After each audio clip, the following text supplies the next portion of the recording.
the Al Smith dinner, big political tradition every election year. Supposed to be lighthearted. Everybody's supposed to loosen up. But last night, a little bit different. You see Cardinal Dolan there. He was between Donald Trump and Hillary Clinton. He called it the iciest place on the planet. Can you imagine the level of discomfort? And just for the record, sitting between the two of you, I don't feel uncomfortable at all this morning. Okay, I just wanted to let you know. We both have very warm hearts. You do, and I handshake. Really Handshakes will happen later. But both candidates getting some laughs. It was a tough crowd. I don't think either got the memo that tonight they were supposed to be friends. That was the explicit memo given to everybody. Yeah, and the crowd was tough, and they were expressive too. Take a look at this moment that a lot of people are talking about this morning. Watch how the crowd reacts when Donald Trump calls Hillary Clinton corrupt. I have a feeling this guy's going to be on memes for quite a while. We're going to see that for a long time. So we have a lot coming up. Just 18 days to the final votes. ABC's Cecilia Vega starts us off from the battleground state of Ohio. Hillary Clinton's going to be there in Cleveland today. Good morning, Cecilia. Wait, was there a memo that they're supposed to be friends? They definitely didn't get it. These two candidates just 24 hours after that heated debate, this time in the same room, not just that, seated at the same table. Can we say awkward? Nope. Right out of the gate, no handshake here. Donald Trump and Hillary Clinton in the same room once again. This time, a New York charity dinner. The only thing separating them, a man of God. Hillary accidentally bumped into me, and she very civilly said, "Pardon me."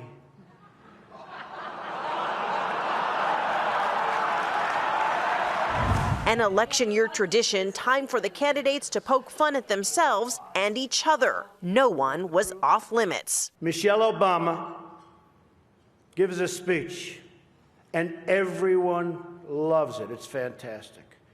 They think she's absolutely great.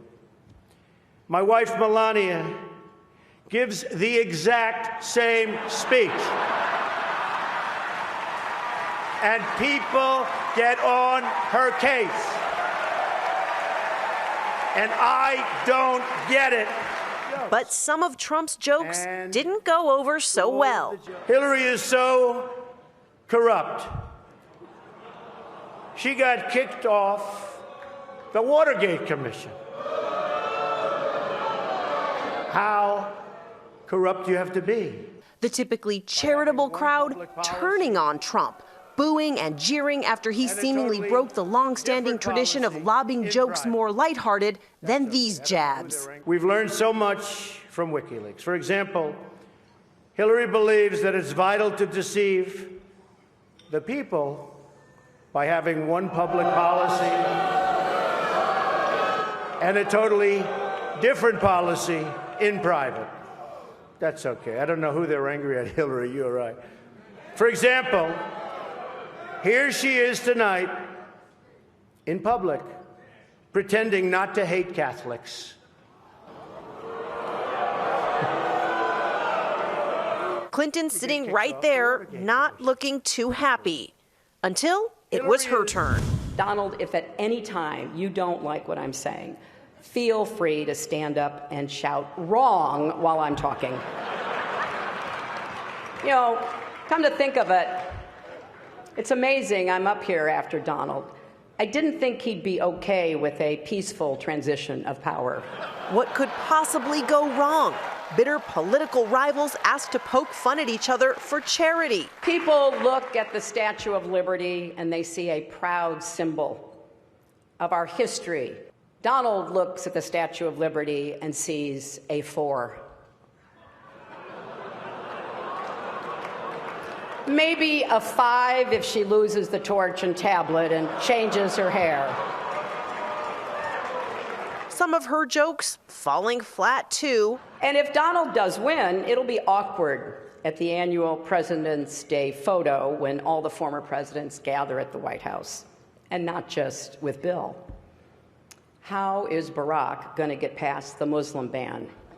Others, well, as she says, judge for yourself. I hope you enjoyed my remarks tonight. I said no to some jokes that I thought were over the line. But I suppose you can judge for yourself on WikiLeaks in the next few days.